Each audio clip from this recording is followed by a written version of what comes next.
Did you feel at the time that it will eventually earn you the Nobel Prize for human development? Oh, well, Weltman always explained that if you know how to renormalize these weak interactions, then there will be a Nobel Prize waiting for you. But Cool. eventually, this was more or less what happened. But it's not obvious at all that the Nobel Committee would recognize this as an important thing, and one just had to wait and see. And of course, there were many, many other advances in physics made at the time. I mean, our field was in a big development, and there were discoveries made in various places around that time, which were very important discoveries. And so there were many other candidates for Nobel Prizes. So,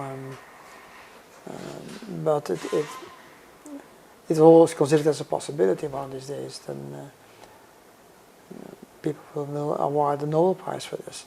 But they did have to wait for a Nobel Prize is only given if some new development has been proven to be correct by observation, by experimental checks. So they had to see experimentally that the renormalization procedure works for these theories.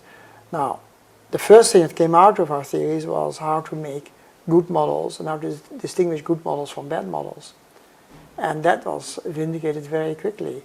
So what came out of our calculations was that the Weinberg model of the weak interactions was one of those models which would work. So this was the way to proceed. And Weinberg had made some predictions about new interactions which would not exist if you would look at simpler models which, from our point of view, would not be renormalizable. And soon enough, in less than a year or so, experimenters had confirmed that this new interaction that would be predicted by these theories actually exists. It was called the neutral current interaction, where basically a neutral weak vector boson would be responsible for that interaction. The existence of such a neutral vector boson was not understood at that time at all. So, so many people ignored that and said that there is no weak neutral vector boson.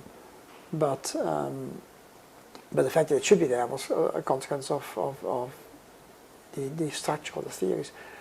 But Weinberg had proposed that model before we had shown that it was renormalizable. So, so it wasn't very surprising in Weinberg. And then Glascher and Salam had also been involved in the ideas of Young-Mills structures for weak interactions. So they got that first Nobel Prize, and then there were Nobel Prizes for the discovery of the weak vector bosons by Robia and Van der Meer, and there were various other discoveries done at the same time in related areas, the new leptons, new quark families, and so on. So there were many Nobel Prizes that were earlier in the pipeline than where we were.